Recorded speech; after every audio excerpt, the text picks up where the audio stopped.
Good evening. It's the Geeky Gamer podcast. Thanks to our music from all of our case letters and Mr. Interrupt, our Patreon members, Tim Roberts, Daniel Hulker, Nostalgic Natalia Klein, Couchfire Media for production, as well as Twa Replay Productions for whatever it is they do. This is the Geeky Gamer podcast. Thanks for joining us. Yeah. So this is exactly 7 o'clock Eastern Standard Time as we're starting. Absolutely. As usual, you can always count on us. Listen, I was 45 minutes late to a session this week. Oh, yeah? Yeah, it was horrific. Well, since we have so many people, we should probably go around and introduce ourselves. I feel like I'm gaming. We're gonna leave Huffaker for last. So let's start with Hulker. Hello, my name is Daniel Hulker, and tonight I will be playing Daniel Hulker. And you Hulk, and that's what you do, right? Yeah. People should listen to Daniel because he's an avid... What are you, an avid? I am Leading the witness. Avid human. Very good at humaning. yeah. Not an NPC. So the game that I play, one of the games that I like to play is called GeoGuessr. You should check it out. It's not the sponsor Actually, tonight. it's pretty cool. We'll get to that. All right. How about Max? I am Max. I'm told I'm a TikToker. I've had a couple viral videos. My stuff is Maxxymumeffort. It's a not a Dreadlord. It's a Deadpool really? A Dreadlord? reference. Yeah. I mean, I could make it a Dreadlord reference. And Jazzi? I am Jazzi Cabbage with an I instead of a Y. And I am a cinematographer and a streamer. Those are fireworks. Those are fireworks. This is Jack. And that is one of our dogs. Jack is the dude. The dude. I also play Cherokee Sue in Into Space, which uses the system Dreadlore, which is pretty dope. Space. I just came out with the paperback version of the Dreadlord core book. It's on Lulu and Amazon. What? Hey Ken, who are you? I feel like I'm a vapid waste of human consumption. I think my general lately is at about a 2, and I really need to be at a 12, or maybe the opposite. Roasty. At least a 14. I was a successful filmmaker at one point in time. I was a journalist at one point in time, and now I think I'm just a cog that makes humanity more difficult because I require resource to make myself happy, and I'm a podcaster. I think for what it's go on. For what it's worth, several of my clients think keeping score is amazing. Oh yeah, because they've all begged to see it. I've never shown it to a client without them expressly asking like several times.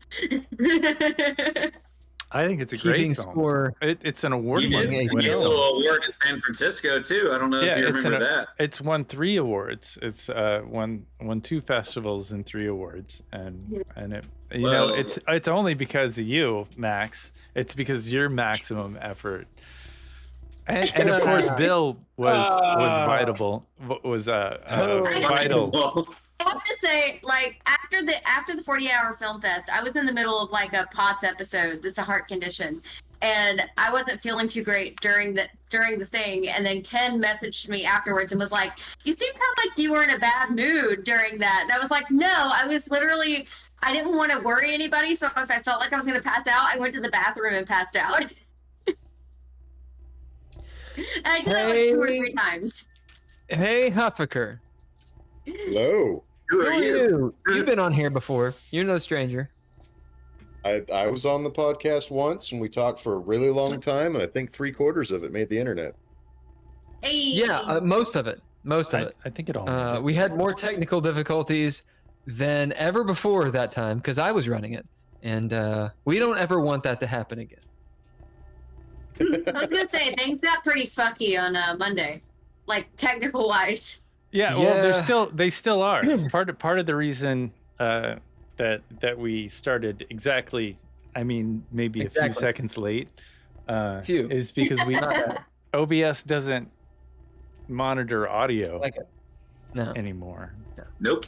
It doesn't. Nope. I mean, we haven't used it in like since we started streaming on TikTok. No, We no, were no. using OBS It up until just then. it just sucks. But hold on, Huffaker, who are you? Seriously, though, the question we've all been waiting for is the answer 42. It wasn't me this time. Let's just interrupt him again. No, please tell us who you are. I mean, your name's up in lights. Tell so us who it's- you are. it's like, Name up in lights. I mean, my username is the Crown because I've decided that is my pronoun.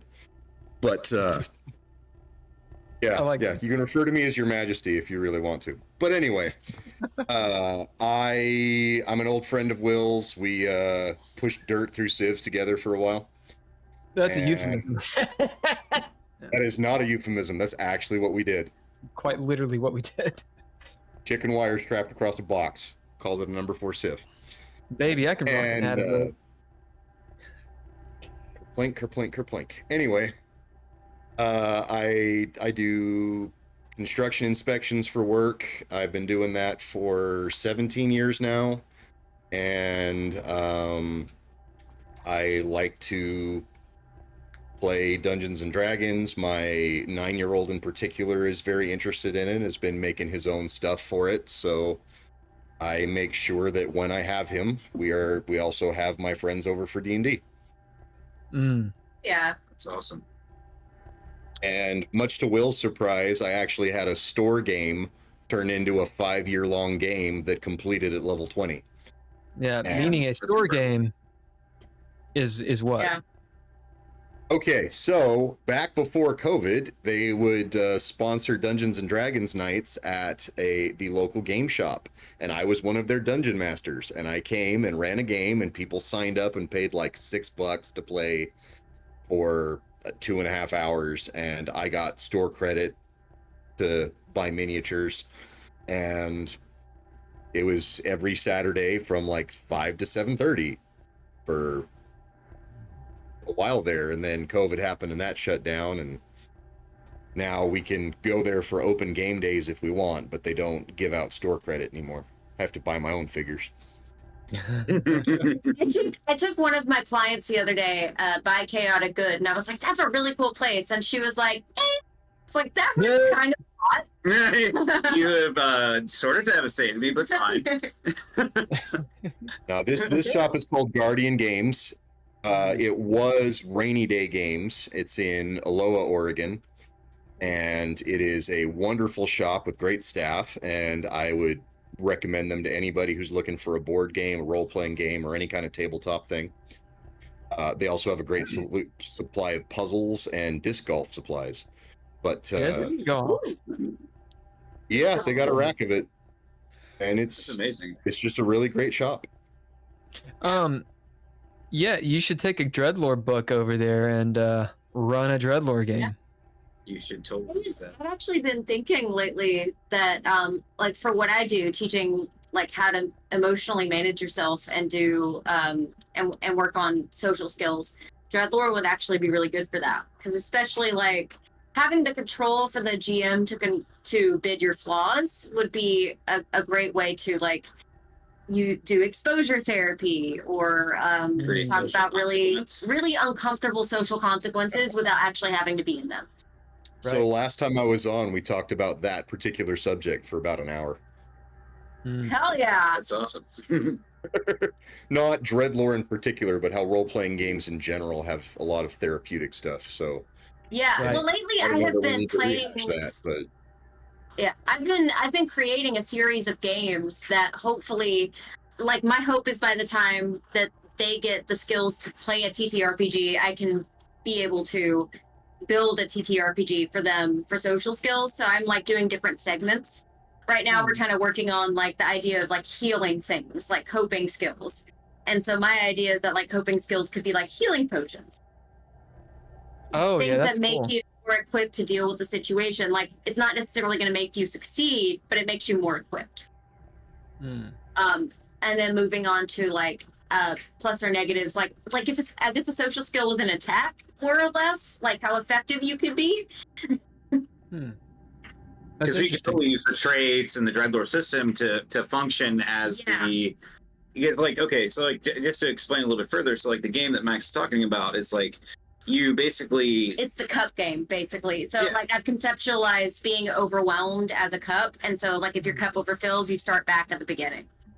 And what do you do to empty your cup? Like what makes you happy?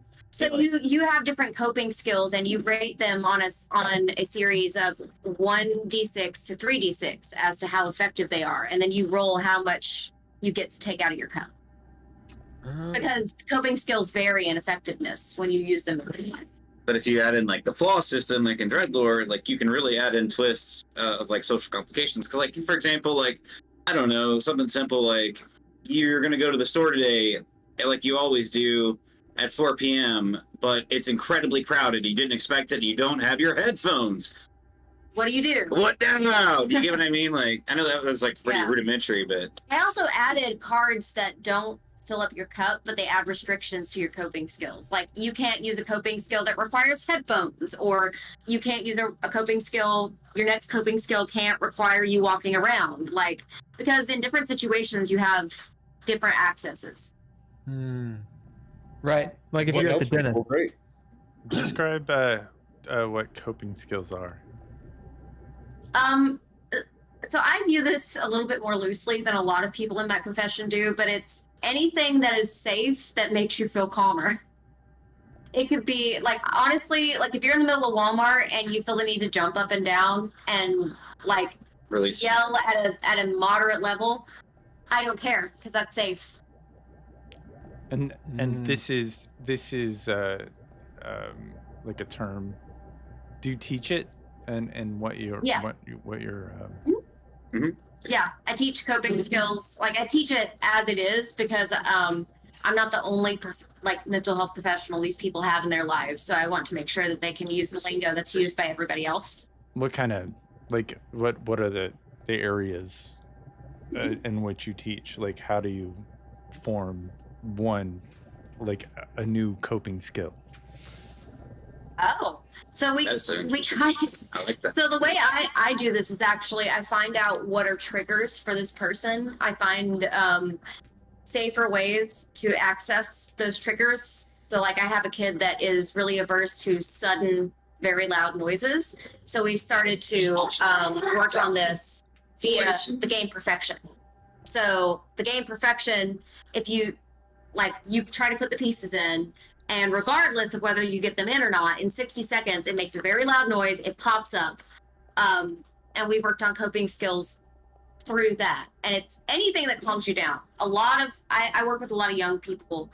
So a lot of them are fidgets. I find a lot of them are also scripts. Repeating a phrase that you heard in a show or in a song that like has a nice mouthfeel or it sounds cool or something that like you unintentionally will say that makes you feel comfortable. Like a I don't know, like some people have movie quotes that they unintentionally will say that make them feel better. It extinguishes the situation essentially. I've done that a lot of times. I've done I call them interruptive scripts. So I had a kid that was very phobic of bugs. But she also loved Greek mythology. So every time I saw a bug around her, I said, "What's up, Loki?" And I said it exactly that way every single time.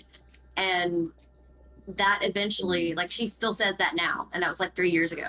But has less aversion to bugs because there's that skill to divert the ick. Because it's more interesting to think about it that way. That's kind of a Greek god that's always up to no good. Asgard. Interesting. Yeah. And also, like, Exactly. deep breathing is a big one, but that's really more of a crisis skill, in my opinion, because when I'm with clients, if I ask them to breathe deeply, it's so that they can breathe deeply and come back to me so we can further extinguish the problem. Stop hyperventilating in a lot of cases. Because the stress, literally, they stop thinking about breathing and they're like, Yeah. Everybody's like, It's deep intense. breathing is a coping skill. Like, it does. It gets you away from committing a crime, does the Lord's work. but does Yeah. very little else. Crime seemed like a bad coping skill. Is it a victory if it's a lesser crime as a result? Yeah, actually. Yeah. I have had clients that have gone to prison. BT dubs. Like, this has happened. So I had a client that went to jail because his girlfriend used a euphemism, like I should just them, and he thought it was literal, and he found her gun and he pointed it at somebody. Ugh. So that was actually justification for me to get more hours of therapy with him. Yeah. I was like, I need to be here more, obviously. And by the end, by the end, dude was able to be sarcastic, though. That's true. And, like, understand, like, you see what I'm saying? Like, before, he wasn't able to discern the euphemism there. And then, like, Like, I protected his space. Yes, but I also protected his space because his guardian was very big on, like, don't let him make any mistakes. And so, like, I kind of explained to her that, like, his understanding of the world is diminished because he doesn't have access to natural consequences. Did that go a little south? Yes. the Quinces, they were strong. But before that, he was in a series of really bad relationships that we had to cut off for him. And since then, there hasn't been any of that. Like, he cuts things off himself now. Yay, progress. Yeah. That's Right. cool. That's the whole fucking thing. And that's why coping skills are important. They help Yeah. prevent crises. Yes, but it did suck in the moment because I'm a very nervous person, and having to explain to a guardian who just told you that your client is in jail how this is totally according to plan. It's like, this is fine. I'm not stressed. I told my supervisor, like, right after. I was like, I think that's fair. I mean, I have coping mechanisms. I guess we're lucky the guest didn't show up today because they were somewhat religious, and I got my little Baphomet. I love it. Yeah. They made You it. can also have coping They made a skills that are film. maladaptive. They made a film For the record, about, I'm like, very religious. I don't care what you have on your mind. it's true. It's true. It's a cup, Yeah. my G. Like, it'll be fine. But they Yeah. I mean, they made a film saying that Satanists were Nazis, and I was like, that's not true because Satanists are not. No, Nazis. most Nazis were Catholic. Satanists are yeah, the farthest thing from Nazis. They're Yeah, the not to be opposite. anybody. Of, It's a whole other thing. and it was a What? whole. I mean, if you consider the social implication of Satanists, like, I've met a couple Satanists and neither of those two people were good people, so my idea of the social implication of it is not good. But not Nazi, dog. Like, I dated a guy that I really, really shouldn't have, and had a bunch of red flags that also happened to be a Satanist. Yeah, but the Satanists do a lot for reproductive rights around the country. Yeah. And they're That's true. you know, they're putting their Baphomet statues in places where they're trying to put all the Ten Commandments everywhere. So well, I mean, like, the United States separating church and state, that ship sailed like fucking 85 years ago. So, like, I don't know why we're pretending anymore. it sailed in the beginning. Like, it was they were Because never. the It was separation always of a church and separation. state Well, I mean, if actually you is look at still quotes, very like, much basically alive. all the way up until Abraham Lincoln, there was like this weird, there was a belief that, like, they were separated, and then basically after that, it's spicy, bro. They're You're separated. wrong, and it's time to change topics. Yeah, let's go. Hey, I'm sorry, what? Suggest a topic. If you wanted to change a topic, suggest one. Daniel wants to change the topic. You don't want to talk about violence? I have a topic. So you had something to ask. Oh, I have a 30-second advertisement, like an audio advertisement I have to do for a class that I'm in. So I was hoping we can link up sometime this week to do a brief Dreadlore ad.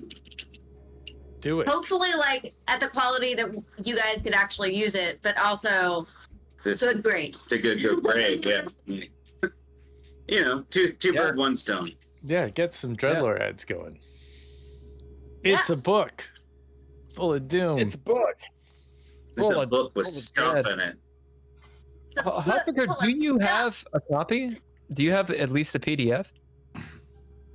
I can't read things off PDF. With the way my eyes work, I can get like 2 or 3 pages through a PDF, and then I'm done. I have to have it in hardback. And even in my games, like when players come and ask me, "Can you do something?" I said, "Look, I have to have a hardback copy of whatever it is," which has resulted in a couple of them buying me books when they really wanted to play something.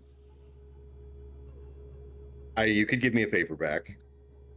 It's like you want like just written word, essentially, or like I need a I think hard what he copy meant in by front of me. hard meant like just like a paper. I think he meant paper copy by hard copy. Yeah, I mean, I was with him. I'm tracking. Something that I do a lot because like I have an eye condition where like my words float.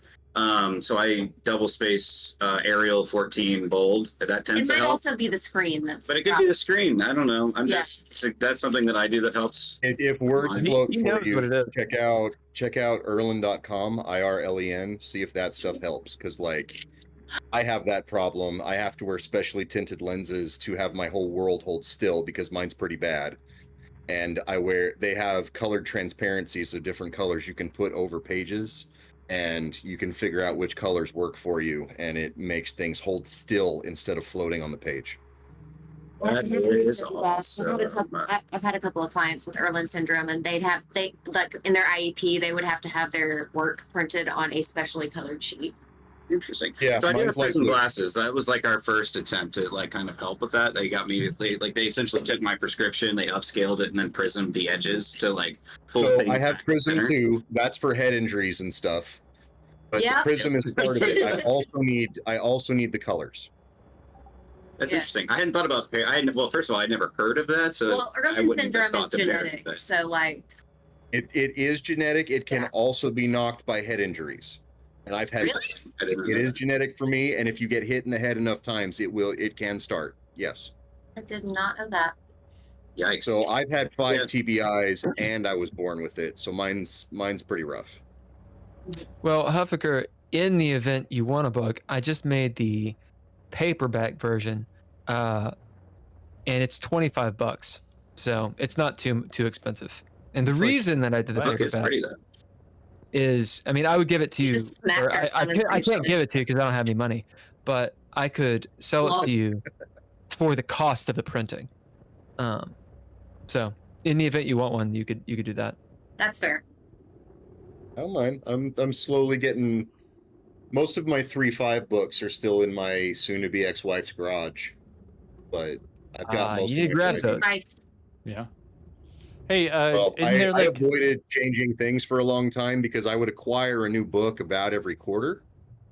And that resulted in, by the time I stopped getting new 3.5 books, I had over 30 hardbacks Damn. and then various paperbacks. That's a collection now.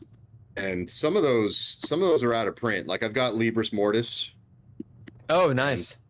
That has a lot of interesting stuff in it. And when they come up with new things in 5e, my players be like, "Oh, they're doing this thing." I said, "Oh, that's from Races of Stone. They took this from this. That's this. They've updated this." And like I could tell them exactly what they had taken from 3.5 to update it. The problem is that since I spent 12 years in that system, there are lots of times where something comes up in 5e and I'm like, I need the rules lawyer player to remind me which edition works what way, because I am great at story. I am passable at rules.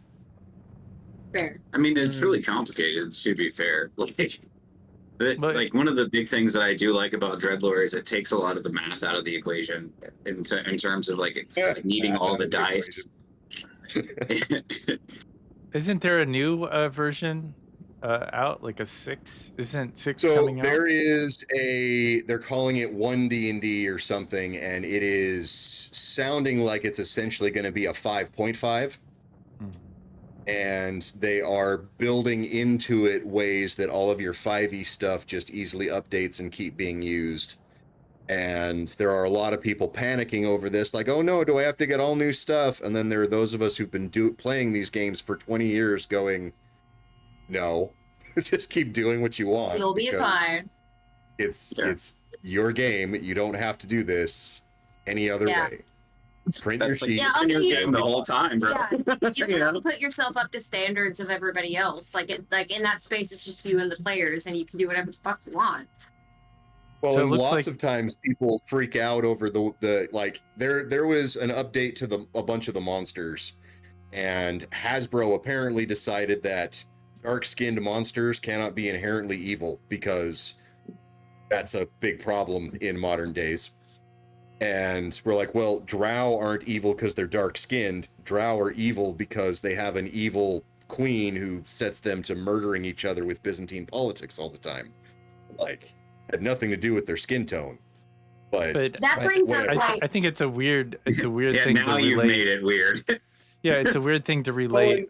Not Different. them by making them not bad. Sorry, I realized that was complicated. Yeah, but I think it's weird making different animals that are mythical creatures related to humans based off of skin color. I think that's a very strange comparison. It's just like in general, like, So I find it interesting in general to think like back to my idea of making a TTRPG for teaching social skills and stuff. Like, would it be helpful to like change some of the rules every now and then to like work on that acceptance of it? Because that it sounds like a lot of rigidity happens like in TTRPGs in general, and that would be a good opportunity to work on that. Like maybe sometimes things change.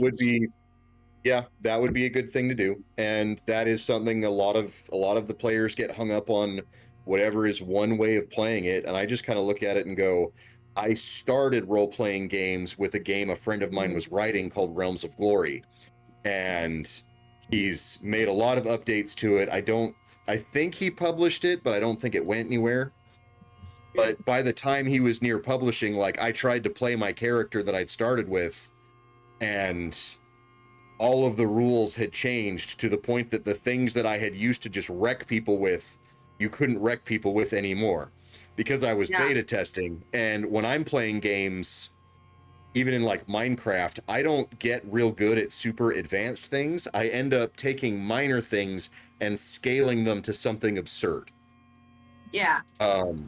Like, I'm in a Minecraft server right now where it has some mods in it that allow you to make machines, and using just rotational power of gears turning, I have made a thing that is producing hundreds of iron blocks per hour.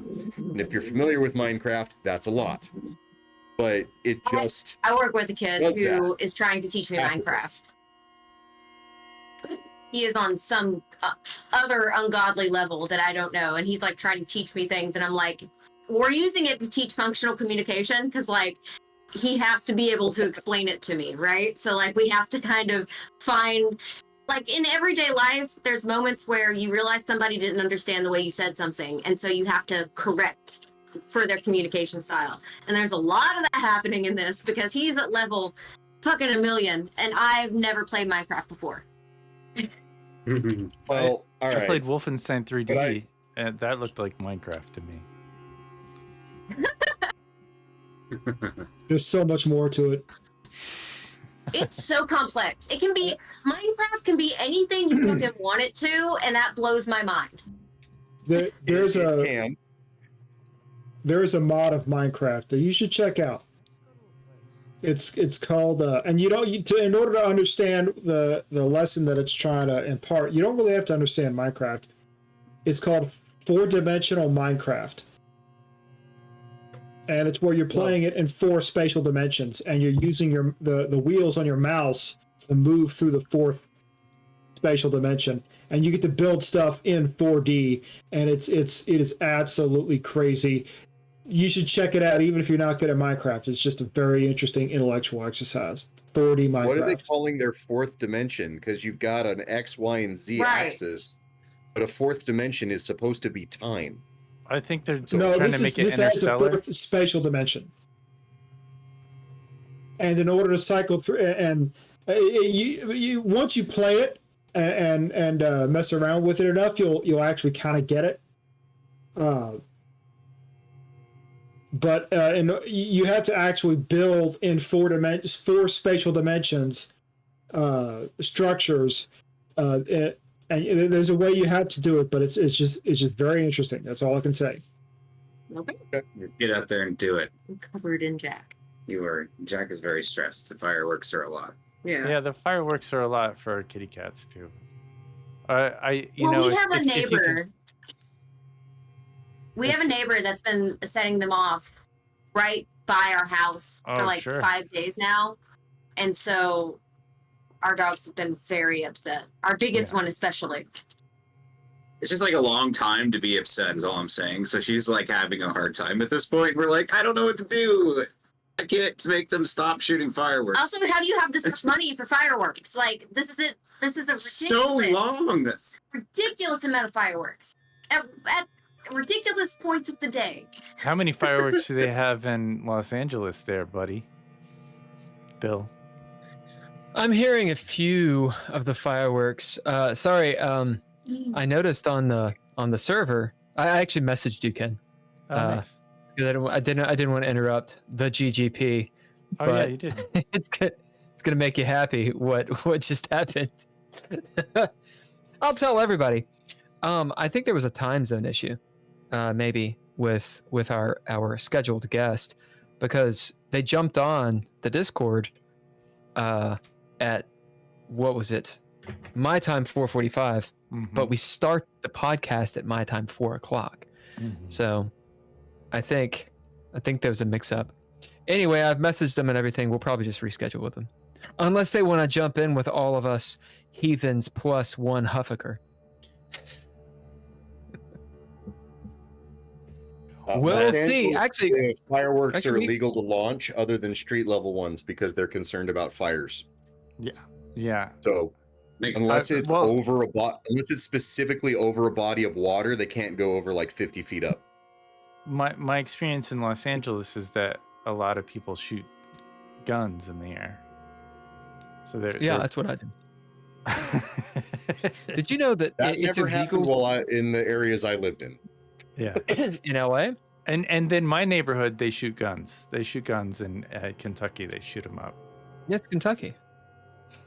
Well, I mean, you're like 6 blocks from Hell House. Like the news shows up more than the police.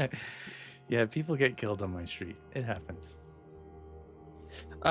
Thus far, so I live in a place that it's in the valley, and what I am told is that there's a lot of communities around here that really celebrate. So it should be pretty lively, despite it being illegal to shoot fireworks, which is cool. Back in Beijing, like they blew it up. No pun intended. It's pretty dry though. Pretty heavily. Where? Where you are. Yeah. When was the last time it rained? Yeah, it's been a minute. I don't think it's rained for months. Last time it rained, he posted a really sad video of himself. I know. He did. It was like 3 months ago. It was not that sad. It was not that sad. It was. Everyone told me, they're like, "Oh, the weather never changes. It's always warm."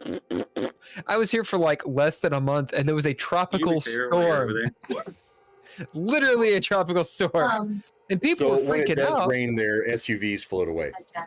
Dude, well, I mean, it's one of those things. I noticed I was driving around, right? This is how I drive. And I was like, man, there's something weird. There's something strange, and everybody's on my ass because they're like, oh, don't say it's strange here. Why'd you come out here? You can leave. And I'm like, go fuck yourself. Regardless, was looking around, what is strange? And I figured it out. This is before it rained, by the way.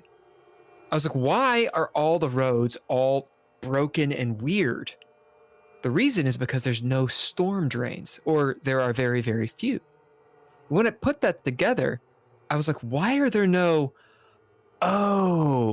those are little channels for the water, right? Like literally the road will be bifurcated.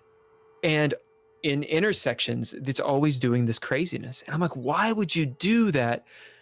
It's because it sends all the water down in a torrent into those rivers. They're rivers is what they're called here. In a van. Down by the river. The Angelino people, which is apparently what people from Los Angeles are called. Angelino. They call it the wash. So the wash, this, if you don't know what this is, I know all of you do, but for anyone who's listening, if you've seen Terminator 2, Oh yeah, that's where they are. that's the wash. It's real. Also, I remember. the car race scene in Greece. Oh, in there's- Greece.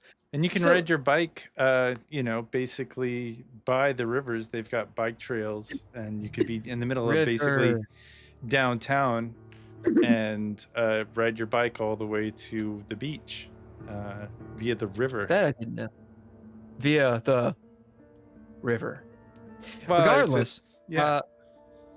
And you can I also don't see, think I've actually seen moving water. I've But seen I that. have been there when that river that is normally dry and empty is completely overflowing its Oh, me banks. too. Yeah. Really? You do That- not Well, want aren't to you be in guys that. fucking That special? can happen. I haven't seen that shit. And it rained like a Give it motherfucker time. this year. Yeah. Anyway, And my it flooded point, too. There's a lot of flooding. people It- told me this- that the weather's always the same in Los Angeles, and it ain't. It ain't. Yeah, it's It always ain't. hot. No, it's not. It's always so Sometimes hot. it's fucking cold. It's Well, in the cold for moment the sun Yeah, goes yeah. down, it drops 30 So degrees. cold is relative, my guy. Like when I was in Qatar, like in July, your boots would melt to the fucking concrete, and then by Was that cold? October it was 60 degrees at night, and like that difference alone, like we literally people were like shivering in blankets, just like Yeah. I don't know. Anyways, It's contrast. When it drops 30 degrees when the sun goes down, that hits you hard. yeah, it's a bitch. I mean, when I was a senior in undergrad doing my acting degree, we were told to go to a audition in North Carolina in December and told to dress for the winter. But we lived in Kentucky, and the audition we were going to was in the Appalachian Mountains in North Carolina. So what we packed for was nothing compared to what we experienced. Like, I had spots of I had rashes on my ankles from hypothermia. Whoa. We were told to walk around town to wait because we were specially selected for this audition. And so a couple of the people that were on the board for the show were housing us, and they were like, we have to do this, so just go hang out in downtown. And yeah, I only brought capris because in Kentucky in December it's only in the 30s or 40s, and there it was in the negatives. Yeah. That's some mountain weather, dude. I would recommend it going to a site called weatherspark.com, and it will it's a good site. It'll tell you year-round weather for just about anywhere on earth. That's pretty cool. It's helpful. That's intense. The Farmer's Almanac is pretty close most of the time for the year. I mean, it's only in the States, though. Well, there are no farmers outside of the States, so. Well, I mean, the Farmer's Almanac is written for the States. That's what? Actually, speaking of farmers, I got called out the other day. My favorite podcast ever, Dear Hank and John, finally answered one of my questions. And the question was basically I just found out there's nicotine in potatoes. Do I need to worry about this? Is there a lot of nicotine in potatoes? How many do I have to eat to for that to be a problem? But I said I found out there was nicotine in plants, and they were like, yeah, that's tobacco. But in my head, I don't conceptualize tobacco as a plant because I've seen it in cigarettes. And growing up in Kentucky, I went to the state fair where there were tobacco harvesting competitions, and you'd see it. You're given like, a pack of twisted. smokes in elementary school, like it's Yeah. pretty much Basically. it. I stripped tobacco in class in high school. Yeah, that's what Yeah, you it do was- for But like legitimately, I hadn't considered, like I didn't realize that I don't conceptualize tobacco as a plant per se until that moment where I got roasted on the public internet on a podcast. My grandfather And had my a favorite tobacco people farm. ever. So I Your grew up. grandfather had a tobacco farm? Yeah, I grew up walking Yeah. around the tobacco farm, and I was always surprised, like because you touch the leaves and it makes your fingers like tingle. Yeah. And so maybe that's that was a lot of fun just growing up, and I just remember rows and rows of this stuff thinking, what's the point? What is this thing for? You can't eat it. It smelled kind of funny, but it was like, it kind of reminded me of a tomato plant in some ways. I imagine my Yeah. mom felt a lot like that when she was growing up because she was in a really big family that their business was contracting onto lands and getting housing because they were farming the land. And so she was on the farm a lot of the time. And just like, I imagine her ideals were a lot like that of like, I'm farming all this stuff for what? Like I don't get any of Yeah. it. Yeah. Because that was her whole childhood. Like, Yeah. like the reason that school is the way it is, K through 12, is because in the summer that was farming season, Mhm. and so, and she was also one of the families that like during the fall there was also fall farming season, and she would be pulled for that. It's like that was her whole Mhm. life. Hey, Wild Huffaker, to think about. I know you've done obviously a whole lot of construction. Has that ever segued into anything farming related? Do you have to take that into account? And Wow. usually our relationship to any kind of farm stuff is that they've sold their farm and are developing it into other properties. And then they will have to make the effort to strip all of the topsoil off and get down to other materials because it's bad for building. You mean That's topsoil is? interesting. Yeah. Topsoil is highly compressible. So you have to strip all the topsoil off and get either down to rock or down to some other more firm material so that your buildings don't settle. You can't just Interesting. put a house on a grassy field and expect it to be okay.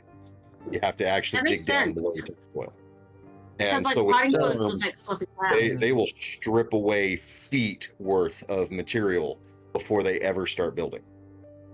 Wow. I mean, I lived in South Carolina for a while, and I lived in there's a clay belt essentially, like where like you dig like an inch under the ground, and it's like the densest red clay you've ever seen in your fucking life. And I just remember like they were building all the time everywhere, and I'm like, why the fuck are you always building something? Yeah. I guess maybe because it's easy.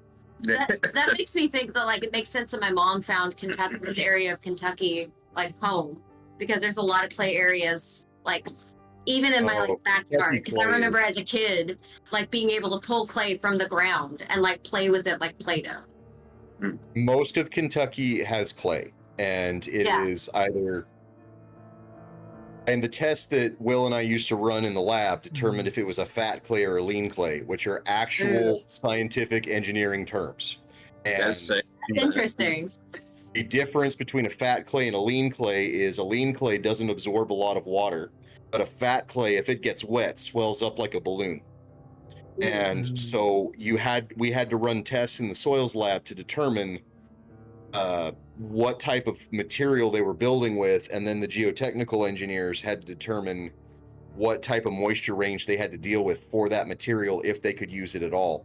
Because if a fat clay goes in too dry and then it gets wet, it'll swell up and crack your building. And if it goes in too wet and dries out, then your building will settle and your foundation will also crack.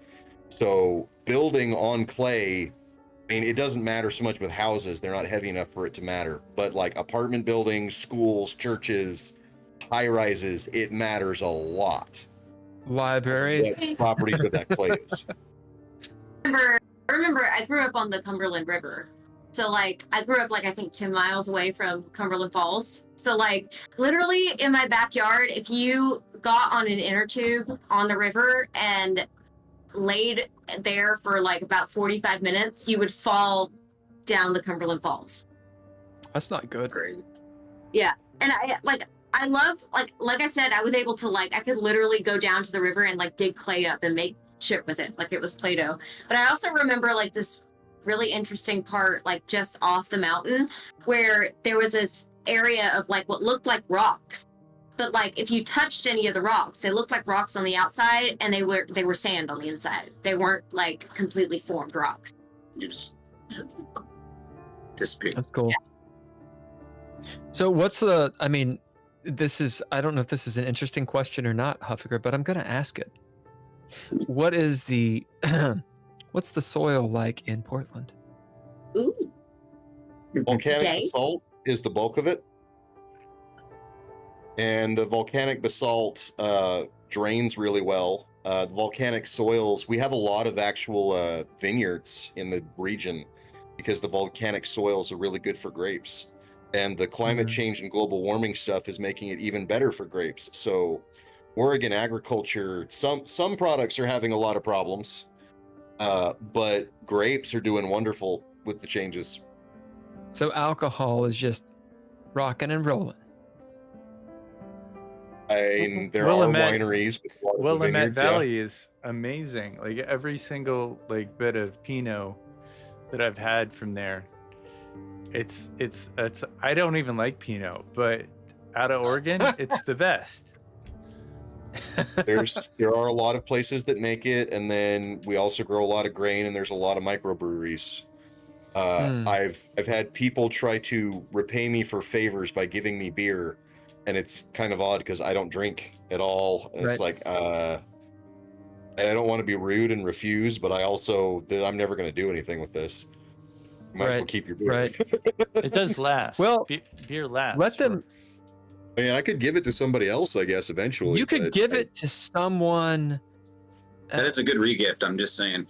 However, you holding that boundary of like, I don't drink, don't give me alcohol as repayment is absolutely appropriate. I just want you to know you're cool, dude. It's cool. That's fucked because if you don't drink, don't give me alcohol. Yeah. I'll take the alcohol. I also don't drink, but I mean, I'll take all you want. I might sell it. Yeah, that's smart too. I think about that. Sell it. Oh, I didn't drink it religiously growing up. I still don't, but also I had a grandfather who was an abusive drunk, and a great great grandfather something who was a very happy drunk, but his wife had to hide all the money because he would buy everybody drinks all the time. And I didn't want to find out if I'm the wonderful, charming person who never has a dollar, or if I smack people around because I'm uninhibited. I just don't want to know. Don't need to know. That is a great choice. I see that. Yeah, boy. Well, I'm neither one of those. I had to recently. Anyway. I have a person that I work with that wants to be a bartender, and she was worried that she would get drunk from tasting the drinks that she makes. So I have recently had to calculate how many straw tastes it takes to make a shot. So one of the D&D books I have is Taverns and Carnival. I don't remember what it's called now. But it had an actual in-game set of alcohol units based on your con score and stuff, to figure out which types of alcohol and how drunk you get, and for being able to tournaments and taverns, I think. But it had a whole alcohol unit system to figure out how drunk your characters actually got, and I have had occasion to use it since drinking contests come up for people playing characters, and the real people don't even drink. They just want to do that. I made a mistake with that education because I made it seem like any person would feel one shot, and I'm literally 102 pounds. Of course I will feel one shot. And so that's I was like, I am one of the smallest people you will find drinking. So if what you're doing through your straw isn't going to affect me, then you will be fine. That's what I tried to depict. But what I actually depicted was it takes about a shot to get somebody feeling it. I don't know. I'm much closer to 300 than 250, but I don't have any idea how much I could take. It's honestly not worth finding out, honestly. Right. But like I was trying to like You don't know, then don't worry about it. I was trying to depict safety of like Right. I can take a shot and like maybe feel it a little bit. So like you, a person that is much more adult sized than I am, would a shot would be nothing to you. That's what I was trying to say. And basically over the entire course of your day, you wouldn't even, in your straw tastings, hit that. Yeah, because it takes, for the record, it takes roughly 175 straw tastings to equal a shot. If you were curious. So, like, you wouldn't do that over an hour. I had a supervisor that made a homie of mine calculate the radioactivity of a banana. I, to this day, think that's funny. Yeah, they're pretty radioactive. And I have a dosimeter badge that I have to wear at work. Oh yeah, I know all about that shit, dude. I used to do health and safety, and it's like it stressed me out being responsible for so many fucking humans. Yeah. It's like, oh god. I'm responsible for a lot of humans, and I also don't like it. I got a Geiger counter in my. Might be over there. Yeah, for fun. The new ones don't make fun sounds, which makes me a little bit sad.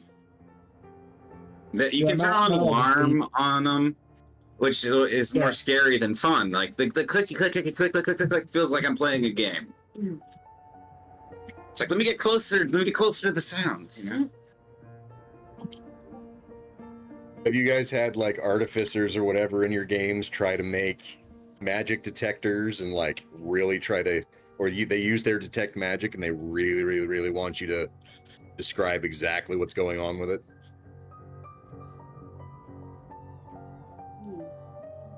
Yeah, our neighbors are going crazy right now with the fireworks.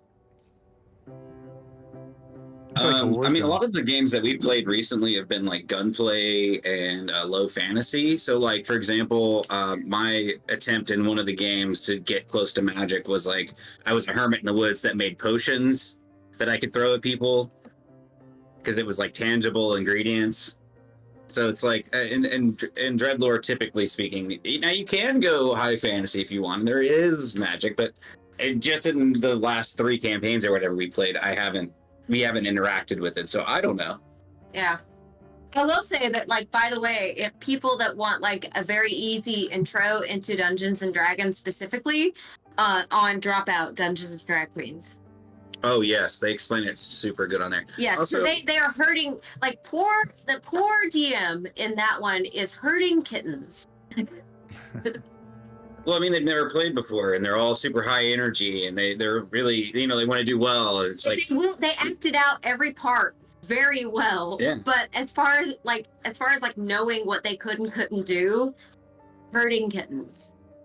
they were always in character 100% of the time, but no clue what they were doing. It was hilarious. Brennan had to be Endearing. like, so when you doing it?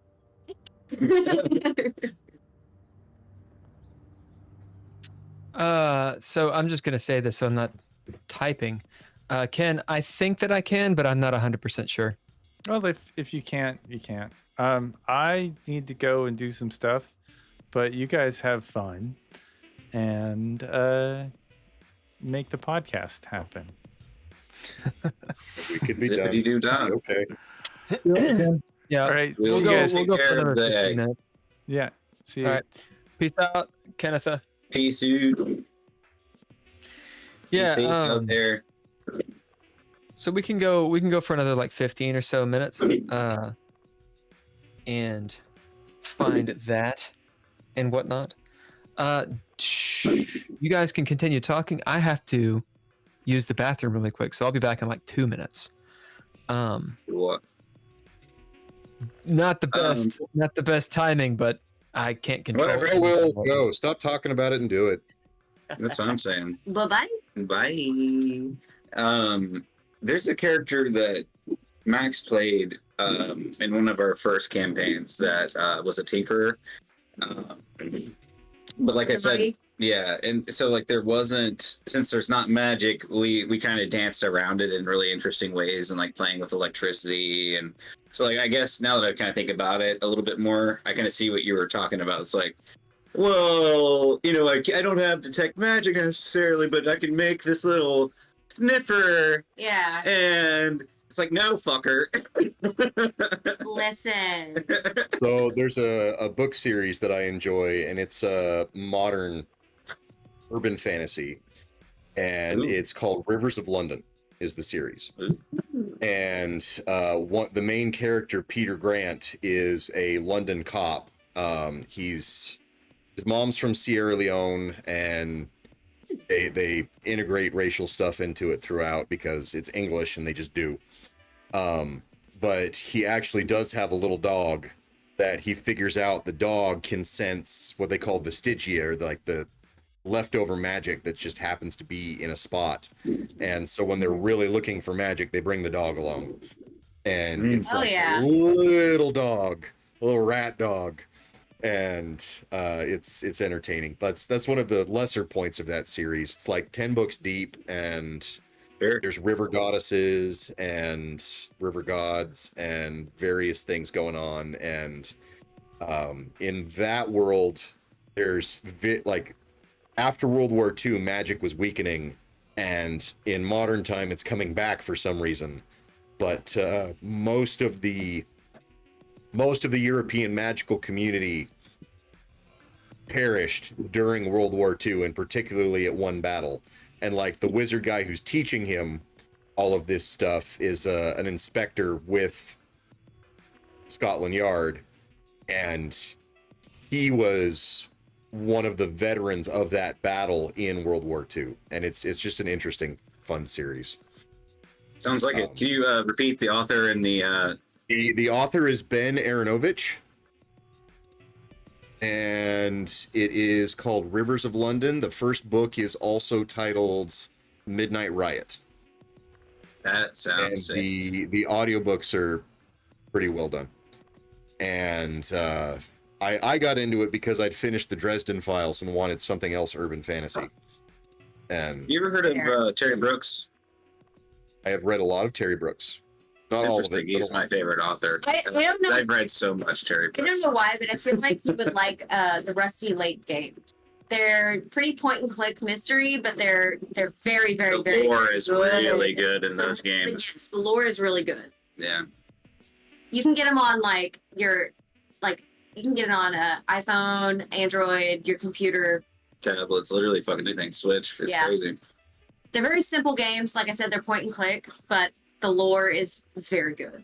They typically are like noir, mystique, dark fantasy kind of blended situations. Yeah. Imagine like Escape Room that's point and click. Low fear jump scares, would you say? So Audible recommended to me a murder mystery thing after my having done Rivers of London and Dresden Files, and I got like a quarter of the way through the book, and I was just pissed off because there was no magic yet. Like, this was just a regular murder mystery. Like, why the hell does someone even write this book? No magic, nothing. Not a single magic. That's nothing, how I feel just like a serial killer doing stupid, ridiculous stuff.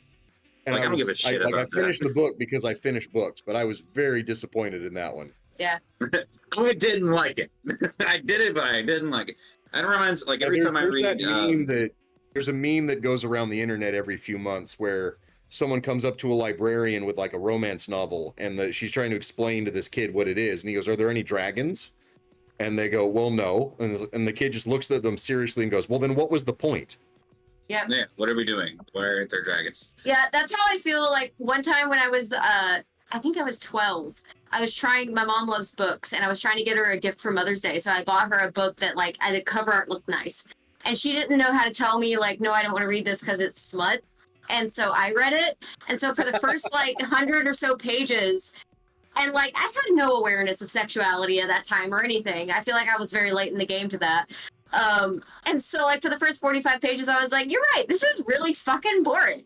What a terrible book. I was romance good. novels have their place, and like people actually like when they get their happy endings. Those are wonderful things to be able to read. Like, Yeah, Sure. I will say like I've reached. Maybe it was I stopped- difficulty in my personal life, but I've reached a point where like I don't like watching the characters suffer just to suffer. yeah. And like when I get to the other end, like there have been times where I've been watching a show or whatever, and like I don't ask people for spoilers, but I look at them and go, "Does this ever get better?" Like I'm in this hard It's slog. not. Are they I am out. ever?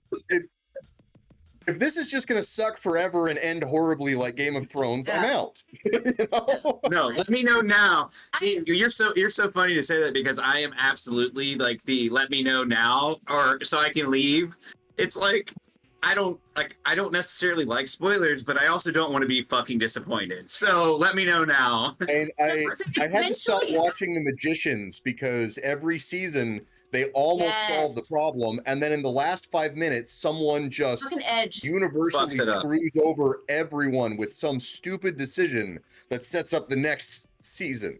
And Yeah. one of my Yeah. pet peeves in all things is when there's Storytelling. character growth, and just for the sake of continuing, like either for the next season or because we need another episode, they just reverse course and undo all of the growth between seasons Yeah. or whatever. Like I hate that. I want my characters to grow. Like my favorite series is the Stormlight Archive by Brandon Sanderson. And those are long books. Like on Audible, you get your bang for your buck. The shortest one is over 40 hours. Holy fucking But- fuck. Oh, they're glorious. The plot line is I'm sure they always are. moving. It doesn't stop. Like it is always moving forward. There is no wasted time. Even little glimpses into like NPCs off the edge they flesh out the world and it moves the plot later. Like there is no wasted time, even though it's that long. And I'm fine to go through it that long. I'm on my 6th time through the series because the 5th book is coming out this December. And there's a lot of rough stuff going on, but the characters are always growing. And like in this particular series, they all have various mental health issues. And sometimes there's setbacks with that because that's something that has setbacks. But it's not just we have jumped back because we need more story. So Or one person completely drops a bomb and ruins everything that happened for the entire season just because you need to fix it next season. Like that's fucked. I Yeah. hate that. yeah, characters need to grow. They need to be moving forward. That is what I want out of my books and stuff. Have you ever seen 12 Monkeys? I don't think so. So there's a movie and a show. Just because they're so different, I tell people to watch both. But the show is way fucking better. It's like 4 seasons, and basically this guy, because he's a convict, is forced into an experimental time travel program to stop a virus that has killed like I think it was like 6 billion people or something insane. And so, but for whatever reason, it ends up that this is the one guy that doesn't fucking die when they send him through this machine back in time. And so they keep trying to figure out what causes the virus, but they do it at night in like interesting ways. So you like they're dragging you along for 4 seasons, but it's like weirdly satisfying that they didn't figure it out this time. Yeah. You know what I mean? Like one time they're like in the 70s and it's like this serial killer and like all this gritty shit. And he's like having PTSD flashbacks. And I'm like, I don't want the answer to be now. Like, this is not the time. Like, Yeah. defer to later. I don't know if you get what I'm stabbing at here, but Yeah. I don't. What's the reference? oh no, I'm literally You're talking. talking about character growth and various. Character growth. Character growth. Oh, Yeah. I thought I will defer say- to waiter was. I will say Oh. when I read that smut book, I like stopped it when I was very young, and I read it all the way through when I was an adult. But like at the time, I was like, I got to the part that I stopped at was orange flavored condoms, and I was like, that's stupid. What does that mean? I don't understand. And then I was like, goodbye. And even now, I you're like, that's remember my first stupid. encounter with the word condom because someone else was asking me if I knew what that was. I'm like, yeah, it's a multi-family unit housing thing. Well, I didn't understand understand because like I the thought they were concept of shortening flavored condominiums. condoms. To be fair, I understood what a condom meant, like vaguely, but like as far as like In flavoring them, sixth I was grade, like, I did not. yeah. It wasn't things I found laying around the house. Like my parents had, there were 4 of us that were born, 3 of us made it to adulthood, and after So you the didn't know 4th, anything about Dad got snipped. condoms. you know nothing Yeah, about Dad got condoms. snipped. Like it wasn't an issue. You guys know nothing about condoms. The first thing I I didn't remember as a about kid. knowing There was no anything reason to. about Yeah. the first thing I know about anything about knowing about sex is like one time I was going to the grocery store with my mom and she was picking up some like condoms or something and I was like, "What's that?" And she explained all of it to me, like all about contraception, and I was like, because my mom, for reference, my mom is also autistic and didn't know it at the time, and she was just like, she thought she was answering my question, and I was like traumatized. She was. She was in a very, but she didn't realize she was answering your question too much. Yeah, it was like a 15-minute conversation about her sex with my dad. You're like, ouch, I was my like, brain. So boy. That doesn't leave.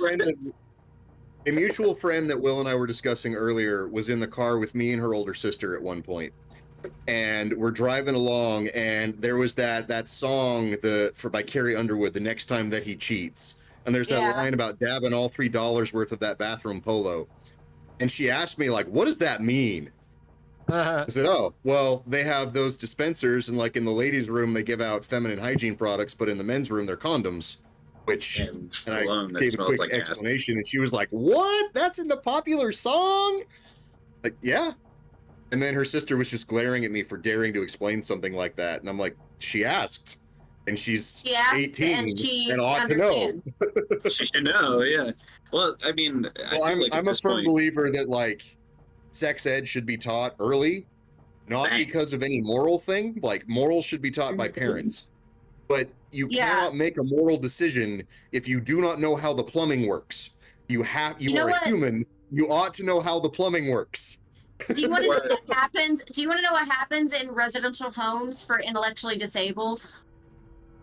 A lot of sex, a lot of STDs, because they don't explain this shit and they don't talk about sex education with intellectually disabled people because they're like, oh, they don't need to know. Problems will Hi, happen. Meldra. Hi, Meldra. Guess what you just walked into? Hi. I mean, Like, also for the record, there's a lot of intellectually disabled kids that are on the sexual predator registry because they did something that nobody explained to them until it became a fucking problem. Lots of masturbating on the bus. you All right, can't. hold on a second. Just a moment. I'm cool talking about masturbation. However, before we do, Meldra, would you like to introduce yourself to everyone? Hey! I chose a hell of a time to hop in. Hello, It was a everybody. hell of a time. You did. Hello, everybody. I am in my everyday life.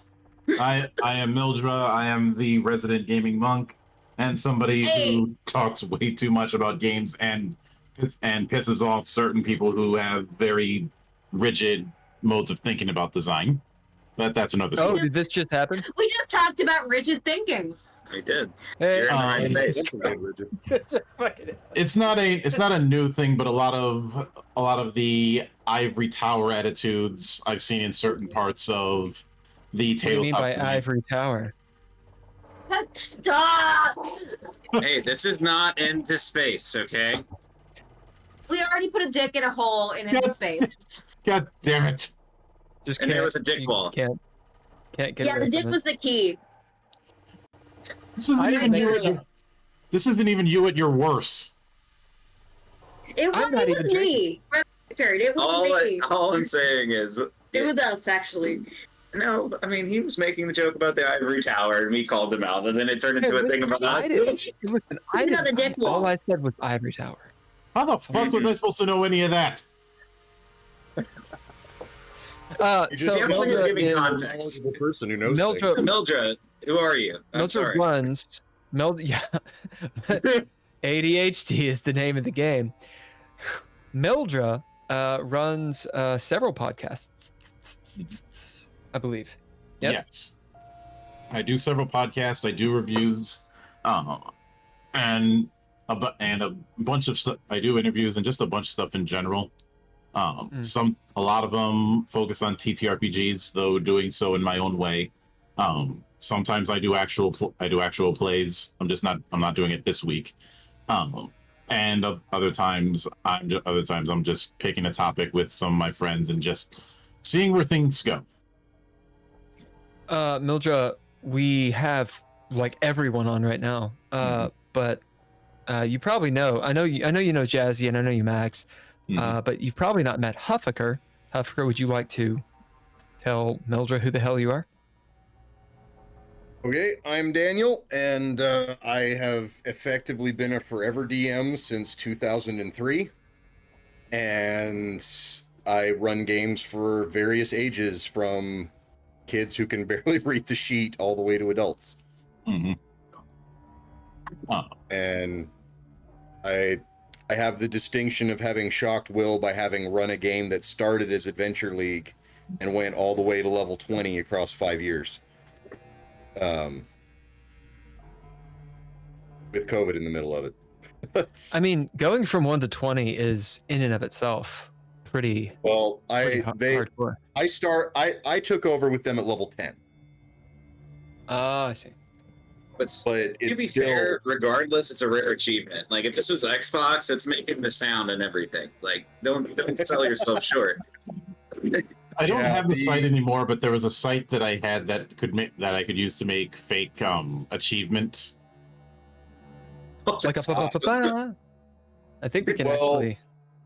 Wait, I don't know if you've seen the picture. We actually got to use the Tarask figure, like the official. Really?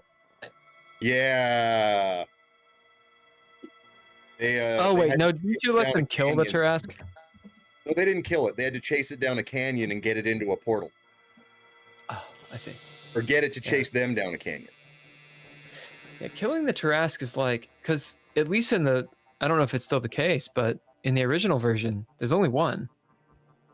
There is only one, and you don't so much kill it as you knock it out to sleep, and it comes back later. But unless you got vision on hand. The 3-5 Tarask could eat the 5e Tarask for breakfast. Yeah.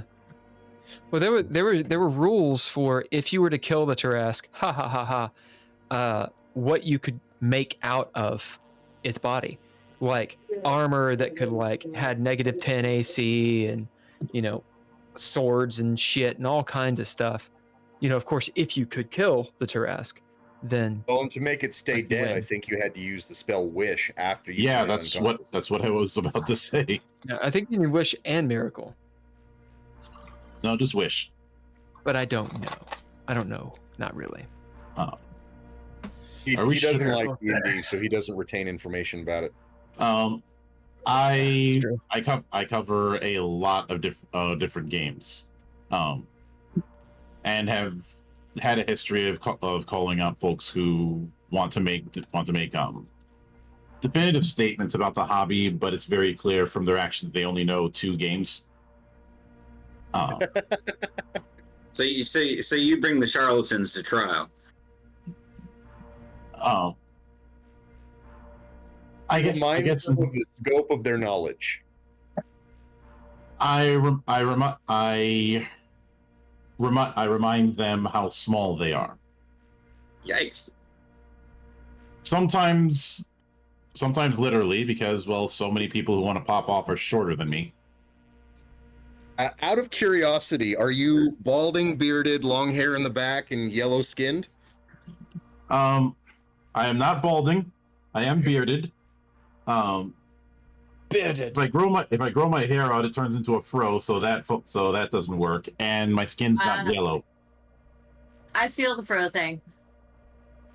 No, mine gets a slight wave to it as it gets longer, but it doesn't fro. No, when I'm saying fro, I'm saying black man fro. Feel you. Fair. Fluff. Yeah. a little bit of a mop or something like that. That doesn't count as fro for me. I don't even count Jufro as fro. I'm talking the big old afro that looks like it could be its own orbit. Cool. This is interesting. So I'm looking it up. It says in second ed, you've got to get it down to minus 30 hit points. I didn't know you could go to minus. Yeah. Second ed. And it was minus 10 before you were dead in 3 and 3.5. In third, I didn't know there was switched to a thing called death saves. Yeah, but I didn't know in second ed they had negative hit points. I may be reading this wrong. I've always suspected that the reason at death's door rules became a thing is because of how many times the ranger was downed so damn easy. You mean in fifth ed or just in general? Just in general, because a lot of people will look at the problems that the Rangers have had in say third or fifth, and act like this is a new thing. No, the Rangers has had a third wheel problem from day one. Granted, part of that is just due to the design, because it's kind of hard to effectively do a archetype that is built around being outdoorsy when you're in dungeons. Right. It's the same reason why the Cavalier class didn't last. Oh, because you're not doing much on horseback. Well, when's the last time you see somebody bring a horseback indoors in tight corridors? Every one of my games. Someone tries it. Yes. Someone tries it. Although lately it is far more often that they ride the druid. Which, I mean, druid can yeah, they'll shapeshift into something big, and everybody small just hops on and rides into battle and then jumps off them. So phrasing's not a thing. A lot of halflings leaping off of charging druids. So phrasing's not a thing anymore. We're not doing that. No, we're doing it. No. We're doing Ride it. the druid. You have. Lord. You all were thinking it. This is a visual podcast, just in case you were curious. So yeah. Yes. And now this is a visual podcast, and now you have a horrifying visual. You're welcome. You know, the druid can only change into things they've seen before. Yes.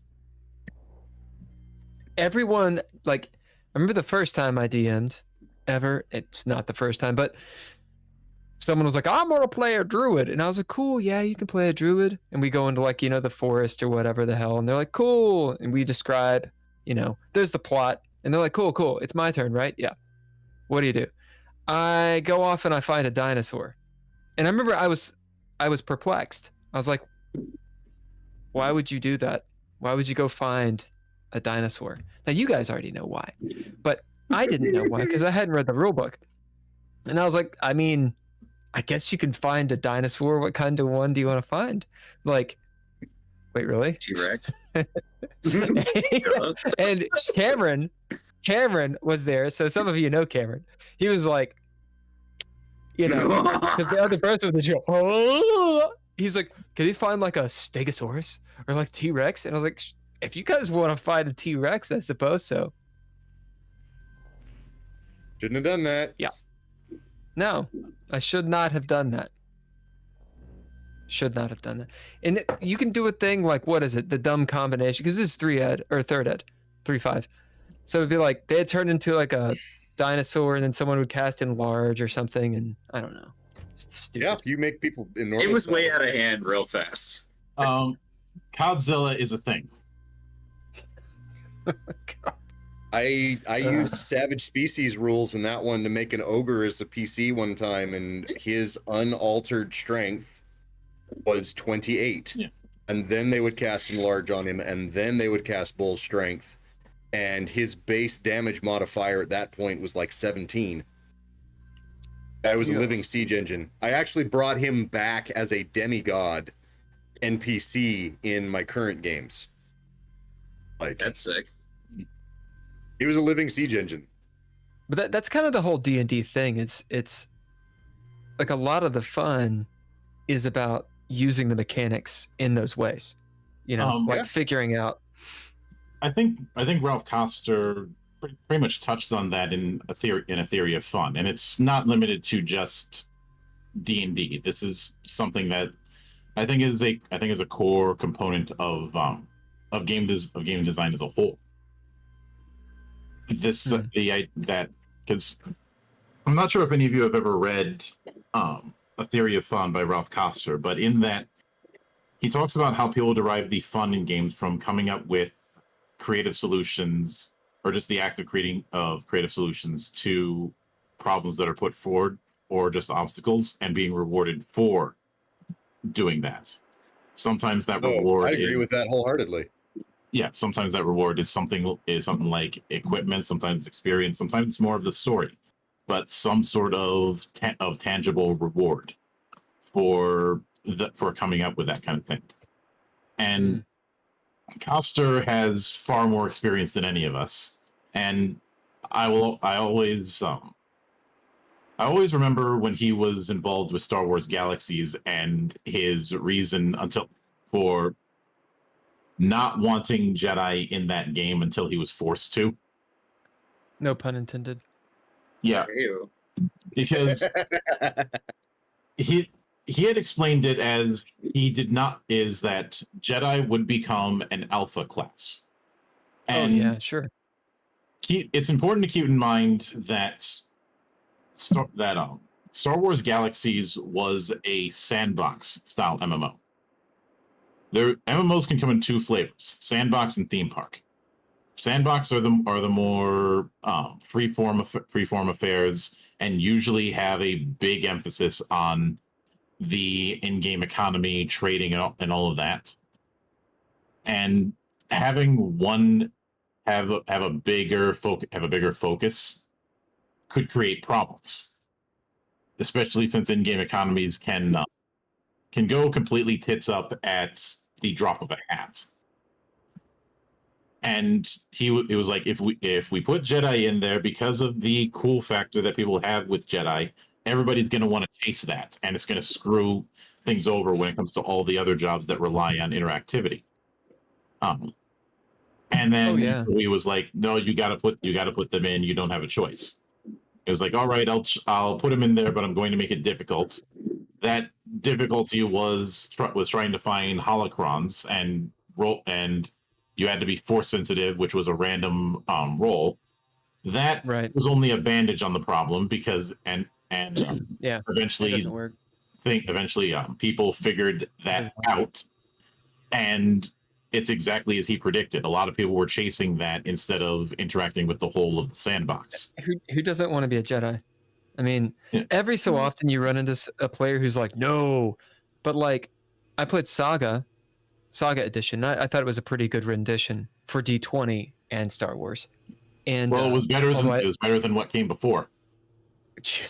I do think that D6 is superior, not D6. I'm not. Yeah, the D20 version is terrible. I'm talking about Revise, which came out. Revise came out less than 2 years after D&D 3.0. And it's all about skills, right? No, not really.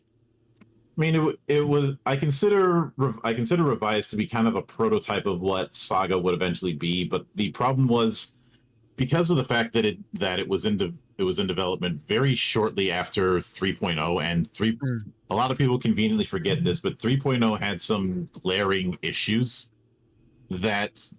And because of that, I honestly think 3.5 was needed to address some of those issues. But I doubt there's anyone who's going to argue that 3.5 was not necessary. I mean, who didn't get screwed over by 3.5? Because everyone got the books for 3.0, and it was like quite shortly after. It was 5 years. It was 5 years after. I remember it was not too far. It was 5 years afterwards, and it prompted the theory that there was going to be a new edition every 10 years or something like that, which is a whole other story, and one I don't really entertain because I don't entertain conspiracy theories.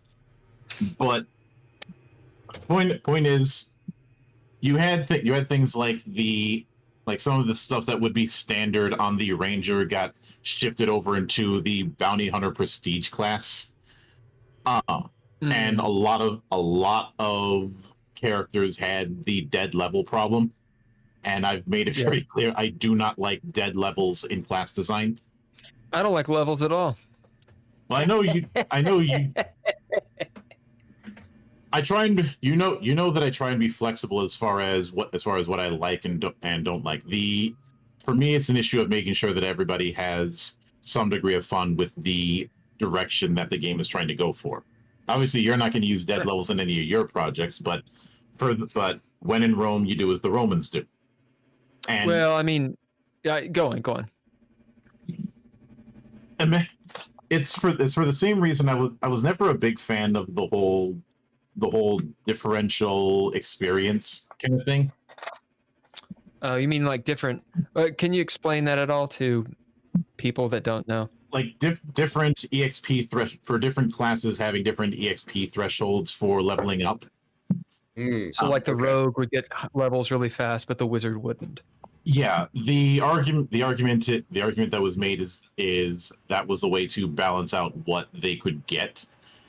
The problem is, imagine you're in a situation where everybody but say the wizard gets enough experience to level up, and they end up feeling like they got a rock, to reference Peanuts. That's part of the reason I have a bit of an issue with that, especially since it is building on the assumption of people going across the whole level range, which I don't think that's an assumption you can really make. Oh, and it also makes it hard to plot out what creatures to use out of your monster manual. Like, things are clearly it's going to vary based on classes and player abilities, just as players. But you can't. It is difficult to set a monster that's going to be a good challenge for everybody when they're across multiple levels. Some of them are going to beat the crap out of the monster, but others of them are just going to take one look at it, fail a save, and run the other way. And nobody wants to be the anchor. Yeah, nobody wants to be the one holding the fight together, and nobody wants to be the only one running away. Those combats don't. It is difficult to keep everybody engaged, and since the point of the game isn't to beat the monster, the point of the game is to have a good time together. You got to be cognizant of that. So yeah, that differential leveling stuff it's crap.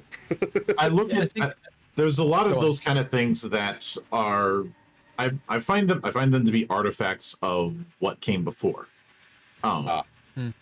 And there's a concept that I've talked about on my show called design by gospel.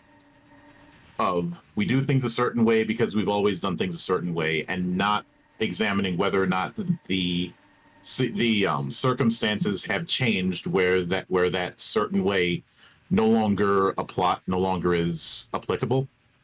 Wait. So you're going to say that heretical thing where dwarves don't have to sound Scottish? That's a table by table thing. I don't care about that for the purpose of this. Listen, everyone knows dwarves sound Scottish. Okay. Okay. Okay. Let me raise one. If you're gonna have your dwarves do a Scottish accent, you have then they're not doing a Scottish accent, Mildra. They're doing a dwarvish accent.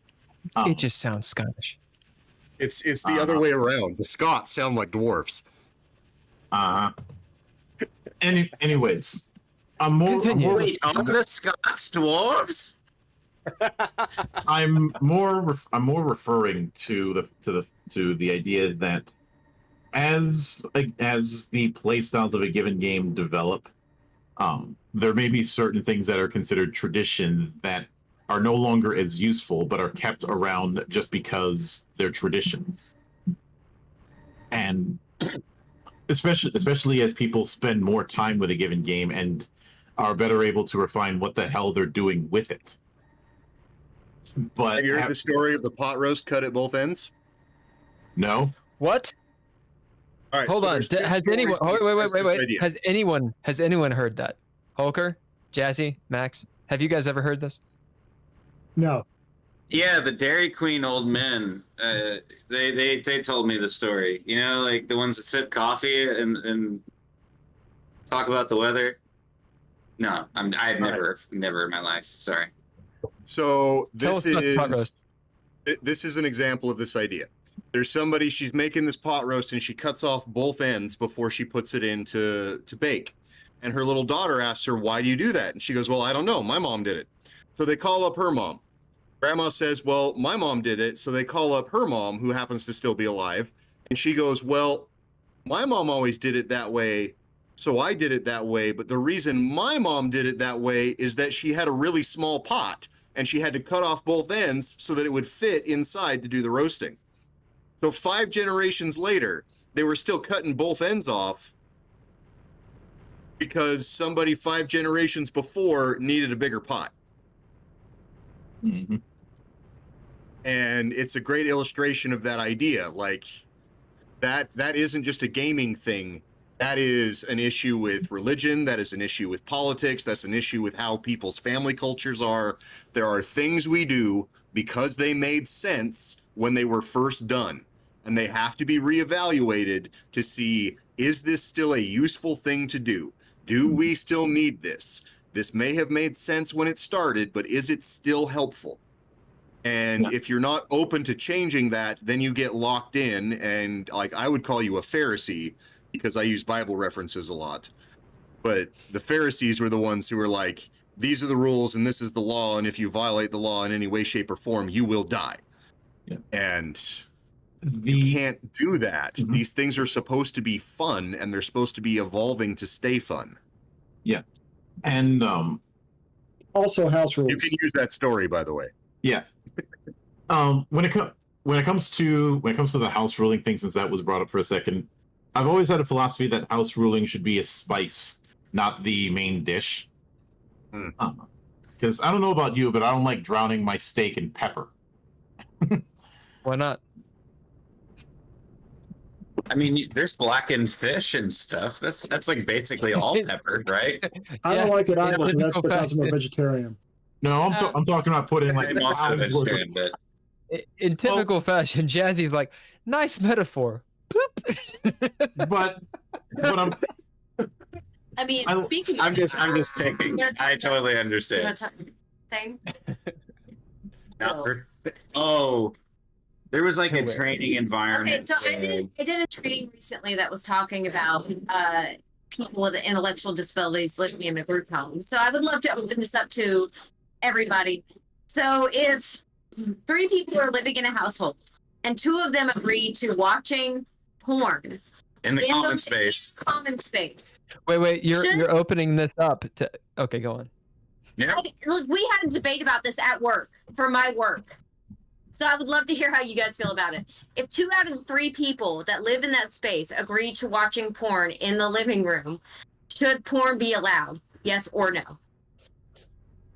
In the common space, In the common specifically. space. Not porn In being common allowed space at all. specifically, you need full agreement from Yeah. everybody. That's Thank it. you. Men, Everyone needs to agree to that shit. If I it's, know. it's the common space, then it Have has to other have opinions. common consent. It would be different if it was basketball versus golf. Right. right. Okay, that's a 2 out of 3 what we decision. said. Right. Like, fuck you. Go watch something in your room. Like, So, like for reference, we were talking about a situation in which a client was in crisis because the staff tried to wake him up and he got aggressive, and this was one of the setting events. Like 2 out of 3 people agreed to watching porn in the living room, and he was the one that disagreed, and so they got to watch porn in the living room. This is a hypothetical, but probably based on true events. I Mildred, mean, what it's do you always think? adjacent. yes. What do you think about this? I think anybody watching spicy shit in a common room has bad priorities. I also said that. if we're giving way for like people to have their own lives, like supposedly, like this is a big enough thing, in my opinion, where it has to be unanimous. If everybody doesn't agree that porn should be watched in the living room, then it shouldn't be watched in the living room. On that lovely note, I'm about done. I need to go eat some dinner. Yeah, we're gonna start wrapping it up, since we've opened it up to, in any way, we're gonna wrap it up in about 5 minutes. So Huffaker, if you need to bounce, that's cool. Final thoughts. Porn in the living room. Sorry. Listen, porn in the living room. Or the all right, so that discussion was about general consent of things. So let's pull that back to gaming. When there is something somebody doesn't like in the game, like they are personally dead set against it, I think you need to accommodate that. Like, I had someone who was vehemently against the spell mass suggestion. Like, that was just a thing that bothered them, to force a bunch of people to do something. So they politely asked, can we just not use this spell? And the character who was going to take the spell was like, yeah, that's fine. And I agreed also. I wasn't going to have the NPCs do it. So those elements of what people are comfortable with and what people consent to are a big deal in all aspects of things, not just what you're watching in the living room, but what's happening at your table. It matters. Yeah. So I'll end on that thought. Yeah. Fair. I, of course, have a rebuttal, but yeah. I have a question, because I have 3 minutes still. So I forget what they're called, but they're like the X cards. You know what I'm talking about? Like, basically, let's say I don't want to talk about, sex in my game or something, or I'm a player, and so I just hold up a card that says X, and it says, hey, we have to stop doing that. It has been explained to me why to use those things. The issue that I've taken with it is when there's no discussion. So, for example, if someone says, or actually if they don't say, if we're just having the game and we're doing a horror game because we're playing Dreadler, something weird happens and I look over and they're like, X card.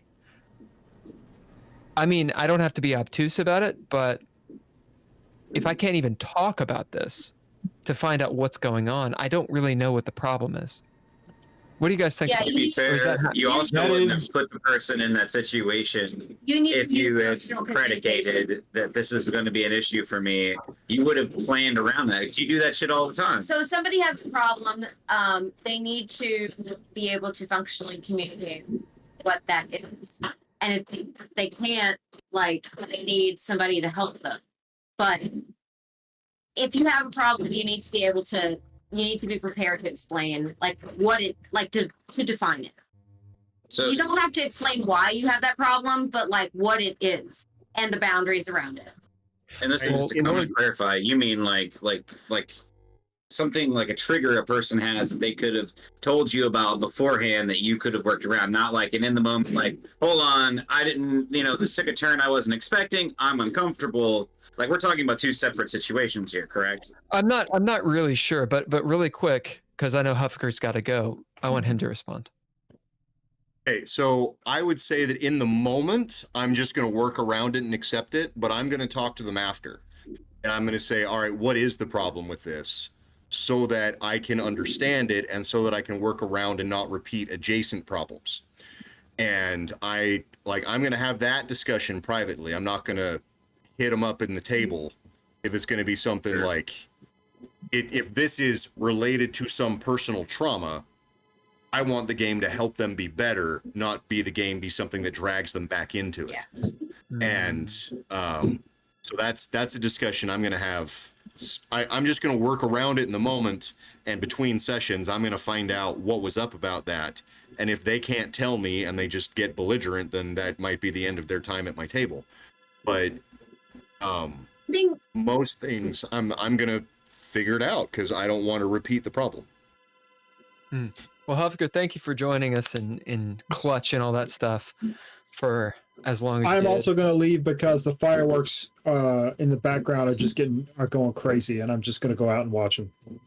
Yeah, you better. They're He wants to calling watch you. fireworks. That's what it is. See you later. Calling you. Calling. See you guys. Jazzy, continue. I didn't mean to cut you off. You didn't. Max had a thought, but I was just making sure that he got to finish what he was saying. Sure. Just because he was about to leave, so I didn't want it to be like, I didn't want to cut Right. him off just with him about to Right. leave. So I apologize for that. Please tell. Oh, I was saying that between sessions is important because I feel like in the moment you should be able to call the X, but like it doesn't. You may not be able to pinpoint what it is. It may take some thought, Right. because that initial trigger can be a visceral reaction. Well, that And was so the second scenario I was referring to. Yeah, that's what I was saying. Like it may take some time to be able to say like that is the moment, but apart from like being able to hold up the X and be like, I can't do that. I mean, Well, typically, the like co- you'll tell us we're going. Sorry, go ahead. Well, the question I was going to say, I guess it's geared for all of you, but it's also geared towards Mildred since he does a lot of GMing. If you're in the middle of a story, telling a scene or the action is going on, and someone holds up the X, if you can't talk about it, how do you pivot? Obviously, situation abiding, but like, you dig what I'm saying? It's like, let's say you're in a concert and you're going and someone's like, they hold up this X. You're like, oh, I guess we'll stop the song and dance. Like, what do you do? In those kind of situations, for me personally, I will usually improv as needed, and then once we're at a point where I can do some sort of natural break in the flow, then I will talk with them on the matter, and in that kind of situation, I'll make it clear to them that as hard as I try, I'm not a mind reader. I don't have a crystal ball. I don't know what exactly set it off or something like that. But this is something I need to know in advance so that I can prepare, because this isn't just about you. This is about creating just as entertaining of an experience for everyone at the table. And I think people who have been traumatized by the moment, like while they are entitled to their space, they have the responsibility to walk away. So like, I think in that moment, if they're traumatized and they hold up an X, if you need to continue, it's their responsibility to walk away from it and handle themselves. Then you can NPC their character in that moment until they're ready to come back to the table. So I think it's not always necessary to kind of like adapt it. I'm saying that like they need to pull themselves. Yeah, they can, and then somebody can signal then that it's okay. And hold space for people to be able to do that. I mean, nobody's mad. Yeah, I'm just saying. For me, it's a case of I don't think it's unreasonable for me to ask that people meet me halfway. Yes. Sure. Because so the point I was making earlier about Will is like Will pre-plan and tell us like, oh, we're going to do a horror mansion, and kind of pre-explain in vague details like this is the kind of scenario, so that like we know what we're getting into roughly, and that's a great time to be like, hey, I don't like to be chased by a chainsaw. I don't know. I'm just using it as an example, and I didn't mean to cut you off. I just that was a thought I didn't get to. Happening soon. something that nobody ever sees with the actual plays that I do is that before I even set up session 0, I have a primer written out that contains the tone, the kind of game I'm running, the house rules that'll be involved, if any, and the expectations on the player's end of things. Not saying you have to play a character this way, but an example I often use is when I've run Lex Arcana, which is a really good, I guess Roman alternate history kind of game. I've covered it a couple times on my channel. And when I set up the primer, one of the things I explicitly stated is this is going to be more on supernatural investigations, not on heavy combat. I will not stop you if you try and make a combat heavy character, but if you do that, And do not come crying to me about not being able to do all that much action. I'm not going to stop you, but the responsibility still falls on you. And one person didn't listen, got on me about that, and I said in advance multiple times, do not do a combat heavy character. You did that, so this is not my problem. This is your problem now. You can either restart or you can leave. If it's that much of a problem. That strikes me like a situation I had recently. It was one of my clients who went to an arcade, and she had $20 to spend on herself. I had $20 to spend on myself. I made it clear I will be spending this on games with us or games for myself. It's not for you. I said that several times, and then we get up to the moment where she has no more money on her card. She asks for mine, and I say no, and she freaks out. And it's like, I gave you no less than 6 warnings. Like, I don't know. So, like, I told you the situation, like you were saying, and I'm going to maintain my situation because that is what I said. Yeah, and you can have your feelings about it if you want. This is the reason why I think this is the reason why why something like the X card has never come up at my tables, because the situation that I present with the primer and all of the extensive amount of planning that I do, there's the problem's addressed before it even has a chance to start. There's also the fact that at the end of the day, coming to my table to play is a choice. Anyone, if there's that much of an issue, then they can leave. At the end of the day, you chose to come here. So after all of the stuff I said in advance, so don't come crying to me and expecting sympathy if this particular thing isn't going your way, because you will end up getting the non-FOP response. NMFP, not my fucking problem. So for reference, I'm a behavior therapist. That's what I do for work. I go into homes and I work on behavior. And a lot of what you're implementing at your table is a lot of what I recommend in home. And so I kind of love it, of like being able to respectfully and firmly assert boundaries is really important. And it's a skill that not a lot of people have. And I love seeing it. There's been some people who pushed me on this and try and get everybody else's opinion. And I'm like, this is not a democracy at this table. This is a dictatorship. Yeah. Well, there are some things that are open for discussion, but there are some things that the GM says, and that is how it goes. Let's be clear. You warned people ahead of time. That's why I said, like there's two distinct. Yeah. There's 2 distinct scenarios. There is I laid out everything that's going to happen. And you could have told me ahead of time that there was something in the story that was going to trigger you, or something happened in the moment that you weren't really sure about, that you kind of feel something towards, and you're like, I need to step away. That's a totally different thing. Yeah. Also, if somebody has a trigger and flips out at your table, that's not your responsibility. No, they need to handle that themselves. It's their responsibility to handle themselves appropriately and ask I'm nobody's baby. I'm nobody's babysitter. And when I say dictatorship, I don't mean my way or the highway in that kind of extreme, but more of, I will listen to people, but once I've made a decision on the matter, that's it.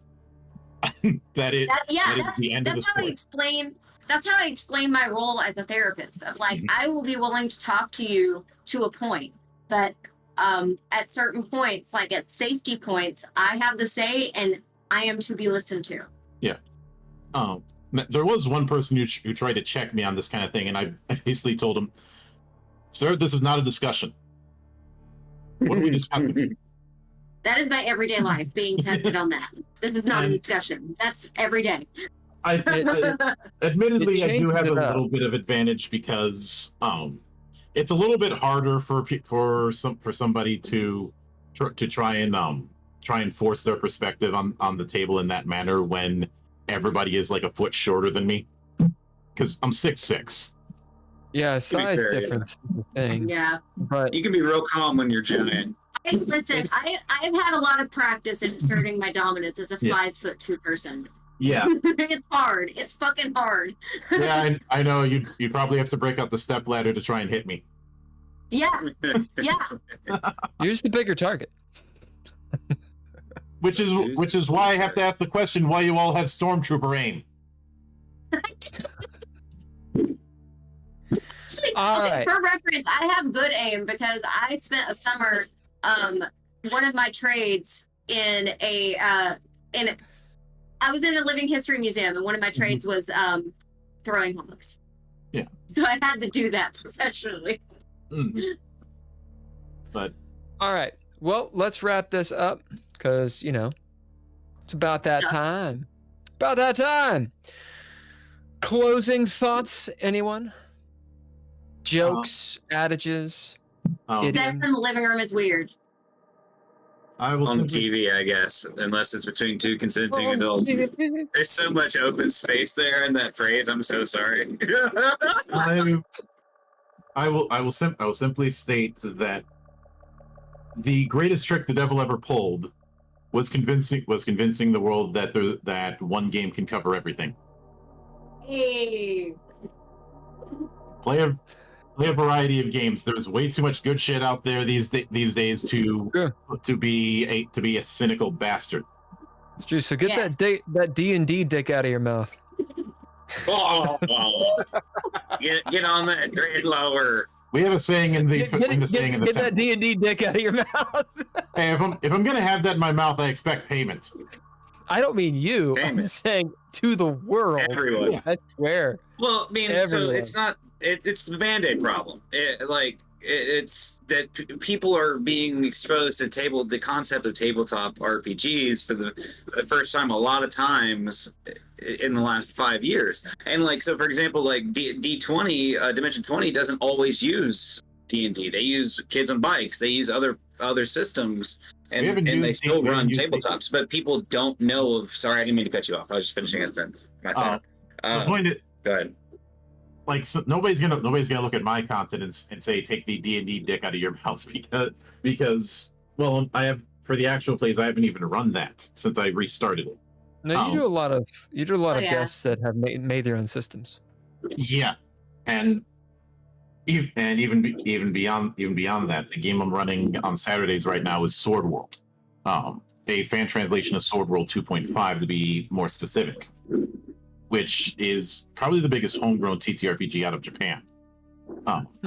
But that's another story. The point is, there's I've seen a lot of people act like there's nothing good coming out when it comes to either video games or tabletop games and I'm like, there is so much high quality stuff in the indies that I can barely keep up. I can barely keep up. And when I see that kind of cynicism, I'm like, you are complete fucking idiots. I would love to be able to find something that would allow me to GM a situation where I could teach social skills and life skills through a TTRPG. That is my main goal through that is to be able to slip that kind of stuff through and use it in therapy. Look at Branch Riders. That was made by a therapy group, so you might be able to get something out of that. What was it called again? Branch Riders. It's currently in development. It's going to be finishing its Kickstarter in a few days. I interviewed its developer a couple weeks ago. Yeah. Yeah, you guys should check out Mildred's channel. Mildred, how do they find you? Where are you? You can. There's plenty of places to find me. You can find me by just looking up Mildred the Monk on either YouTube or Twitch. That's Mildra. That is also the handle that I use on Twitter. It's just all one word, Mildred the Monk. For the benefit of you guys, I will link the card page that I have. Cool. Which that has all of my relevant links. I do a podcast in some form almost every day. Sometimes I'm doing interviews. Thursdays and Fridays I do a deep dive called Valley of the Judged, covering different TTRPG core books. It's you and Xanatrix that you're usually on that. On Fridays I do that with Xanatrix. On Thursdays I do that with Monarch.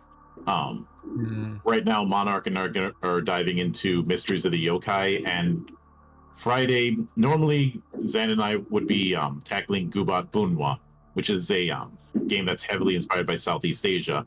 But because of our 3-in-1 rule, we do a lighter or one-shot thing after every 3 weeks. Tomorrow we're going to be covering the quick start of the Planet of the Apes RPG that's currently on Kickstarter. Cool. Oh damn! Which is going to be interesting for me because that one's using the D6 system. Yeah, D6 is awesome. Jazzi and Max, do you guys want to do a little bit of a plug of how can people find you? Yeah. I'm Jazzi Cabbage for the 9th out of Hawaii. Pretty much every time possible.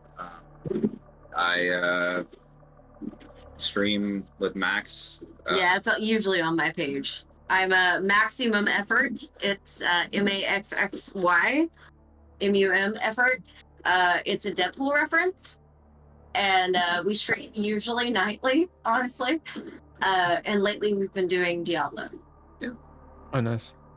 We you guys, occasionally host game nights post. like Jackbox, and or you were about to say that. Yeah. So yeah, we occasionally host game nights, Very which is fun. Well, this has been really good. And honestly, I kind of like the sort of Geek Squad, like a geek party thing that we have going on here on GGP. Oftentimes we're just interviewing people that are interesting, but this is kind of, it's a little bit easier. And we actually talk about geeky stuff, which is cool. Yeah. Oh yeah. Anyway, I've got to end the stream because people are coming over. But thank you guys so much for hearing the call. It sucks our guest couldn't come tonight, but you know what? I prefer what we just did. Gondor calls for aid. Jack Yeah, dude. Gondor calls for aid. Yeah, Miljo, thanks for jumping in and rocking and rolling. All right, I don't know how to end this. Ken, thanks for stopping by, everybody. Be safe out there. I think I mean physically how to shut it off. Yeah, I think she's gonna go forever, but Never. Yeah, there's like a ghost in your room that's gonna host a podcast when you're gone. It's gonna be sick. That would be a funny short. That's a great idea. All right, see you guys later. Peace. Stay frosty. Bye.